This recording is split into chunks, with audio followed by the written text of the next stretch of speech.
Hello friends, आज के इस वीडियो में हम समझेंगे नंबर सिस्टम यानी कि संख्या पद्धति। संख्या पद्धति क्या होता है? तो संख्याओं को लिखने एवं उनके नामकरण के सुव्यवस्थित नियमों को संख्या पद्धति कहते हैं। ओके, तो हमारा जैसे में प्राकृत संख्या, पूर्ण संख्या, इन सबको एक एक करके सबको समझते हैं। ओके, तो हमारा सबसे पहला क्या है? प्राकृत संख्या। प्राकृत संख्या किसे कहते हैं? गिनती की संख्या को प्राकृत संख्या कहते हैं। हम लोग काउंटिंग करते हैं तो वन से स्टार्ट करते हैं, तो वैसे ही बोल रहा है गिनती। गिनती हम लोग करते हैं वन से करते हैं ना, तो वन से ये 1 2 3 4 यानी कि इटीसी, इसका कभी अंत नहीं है। प्राकृत संख्या का अंत नहीं होता है। ओके, एंड हमारा नेक्स्ट क्वेश्चन है पूर्ण संख्या। पूर्ण संख्या किसे कहते हैं? तो प्राकृत संख्या के समूह में यदि जीरो शामिल हो जाए तो उसे हम लोग पूर्ण संख्या कहते हैं। किसमें? प्राकृत संख्या के समूह में अगर जीरो शामिल कर दिया जाए, ये प्राकृत संख्या के समूह है 1 2 3 4 5, ओके, ईटीसी। अगर इसमें जीरो शामिल कर दिया जाए, अगर इसमें जीरो हम शामिल कर दिए तो हमारा पूर्ण संख्या हो गया। ओके, हमारा नेक्स्ट क्वेश्चन है अपरिमेय संख्या। अपरिमेय संख्या किसे कहते हैं? तो वे संख्या है जिनको हम p/q के रूप में लिख सकें, उसे हम लोग परिमेय संख्या कहते हैं। ओके, जैसे कि 3/1 यहाँ पे छिपा हुआ है। ओके, एंड यहाँ पे 3/1, ओके, एंड 2/8, 7/8, ओके, यहाँ पे ये 7 भी लिख सकते हैं। ओके, और हाँ, इसमें q is equal to not zero, जैसे कि हम p/q के रूप में लिखते हैं। p/q के रूप में ये है ना, ये सब है p/q के रूप में ये। हाँ, तो इसको अगर हम p/q के रूप में, ये q है, ये q is equal to not zero होना चाहिए। q जीरो के बराबर नहीं होना चाहिए। ओके, एंड हमारा नेक्स्ट क्वेश्चन क्या है? अपरिमेय संख्या। अपरिमेय संख्या किसे कहते हैं? वे संख्याएं जिनको p/q के रूप में न लिखा जा सके, उसे अपरिमेय संख्या कहते हैं। जैसे कि √3। √3 को हम कभी भी परिमेय संख्या में नहीं लिख सकते हैं। Okay, √5, okay, etc. एंड सम संख्या किसे कहते हैं?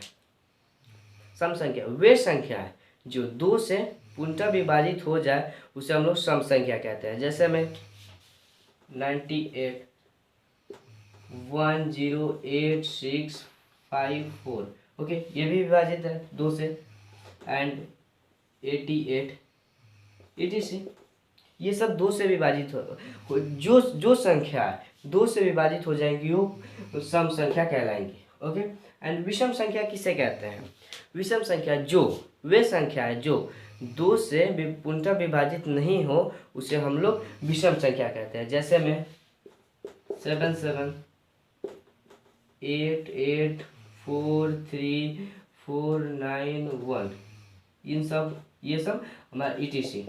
ये सब वे संख्या है, बोल रहा है वे संख्या है जो 2 से पूर्णतः विभाजित ना हो, उसे हम लोग विषम संख्या कहते हैं। ये सब 2 से विभाजित नहीं है, इसलिए विषम संख्या है। ओके, एंड अभाज्य संख्या किसे कहते हैं? वे संख्या है जो एक और स्वयं के अलावा अन्य किसी संख्या से पूर्णतः विभाजित ना हो, उसे हम लोग अभाज्य संख्या कहते हैं। जैसे कि 13, यदि अगर हम 13 को भाग देते हैं, 13 यहाँ पे 13 किससे लगेगा? 1 से लग सकता है, 2 से नहीं लगेगा, 3 से नहीं लगेगा, 4 से नहीं लगेगा, 4 से 5 6 7 8 9 किसी से नहीं लगेगा, 30 से लगेगा। ये 1 से लग रहा है और स्वयं से लग रहा है ना। इसी को हम लोग क्या कहते हैं? अभाज्य संख्या कहते हैं। जो एक और स्वयं के अलावा अन्य किसी संख्या से विभाजन ना हो, उसे हम लोग अभाज्य संख्या कहते हैं। जैसे में 13 17, ओके, etc। एंड हमारा नेक्स्ट क्वेश्चन है भाज्य संख्या किसे कहते हैं? वे संख्या है जो एक और स्वयं के अलावा अन्य किसी संख्या से भाग लग जाए, उसे हम लोग भाज्य संख्या कहते हैं। जैसे कि 6 8 10, ये सब क्या है? etc। ये सब तो हमारा भाज्य संख्या। जैसे कि हम यहाँ पे 6 का निकालते हैं, 6 1 से भी लग जाएगा, 2 से भी लग जाएगा, 3 से भी लग जाएगा और स्वयं से भी लग जाएगा, इसलिए हमारा भाज्य संख्या है। ओके, एंड हमारा उसके बाद आता है अभाज्य संख्या। ठीक है। असहभाज्य संख्या किसे कहते हैं? असहभाज्य संख्या का मतलब होता है जिनका महत्तम सम अपवर्तक 1 आए।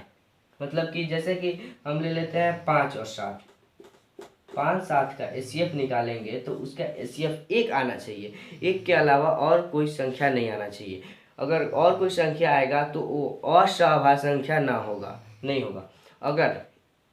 अगर ये उन दो संख्याओं का अगर मश अगर 1 आता है तो वो असहभाज्य संख्या कहलाती है। जैसे कि 5 7 का हम निकालते हैं तो यहाँ पर 1 से करेंगे तो यहाँ पे 5 आएगा, 5 लिख दिए तो यहाँ पे कितना घटाएंगे तो 2 बचेगा, 2 से करेंगे तो यहाँ पे 5 आएगा, 5 से लिए तो 2 4 1 आया। इनका एचसीएफ क्या है? एचसीएफ बराबर 2, एचसीएफ 2 आ गया। एंड हमारा नेक्स्ट क्वेश्चन है स्थानीय मान। दी गई हुई संख्या का जिनका स्थिति पूछे, दी गई हुई संख्या, मान लीजिए हम कोई संख्या ले लेते हैं स्थानीय मान में, मान लीजिए हम यहाँ पे 8 ले लिए, 8 7 6 5 4, इसमें हम पूछे हैं 6 का स्थानीय मान क्या होगा। तो दी गई हुई संख्या का पहले स्थान निकालते हैं। स्थान क्या है इसका? 6 है, 6 पे है, 6 लिखा हुआ है। एंड इसमें जिस अंक का पूछे उस अंक के बाद जितनी संख्या हो उतना 0 हम लगा देंगे।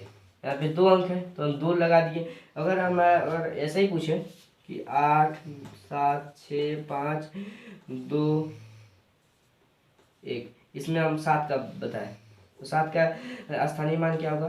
तो 7 पे कितना, 7 के बाद कितना अंक है? 2 4 5, 5 है तो 5 0 लगा देंगे। ओके, तो ये हमारा और है, तो इसको पहले मिटाते हैं।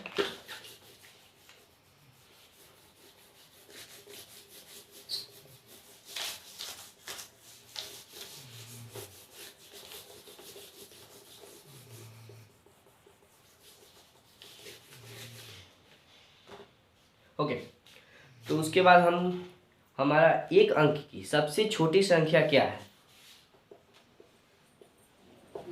1 अंकों की सबसे छोटी संख्या बराबर 1। 1 अंकों की सबसे छोटी संख्या कौन है? ऑफ कोर्स 1 होगी। एंड 2 अंकों की सबसे छोटी संख्या बराबर कितनी होगी? 2 अंकों की सबसे छोटी संख्या 1 ऐसे ही पूछ देगा 3 अंकों की संख्या,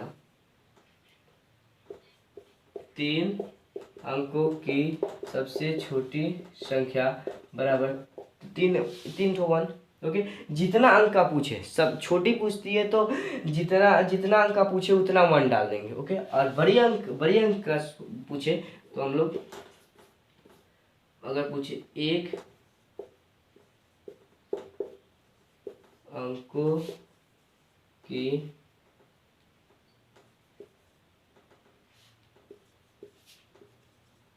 सबसे बड़ी संख्या बराबर क्या होगा?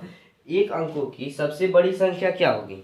ऑफ कोर्स 1 2 3, इसमें से 1 2 3 4 5 6 7 8 9 तक होती है ना हमारा 1 अंकों की संख्या।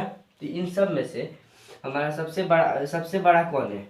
9 है, तो इसलिए हमारा 9 होगा 1 अंकों की सबसे बड़ी संख्या। अच्छा, अगर पूछ दे 2 अंकों की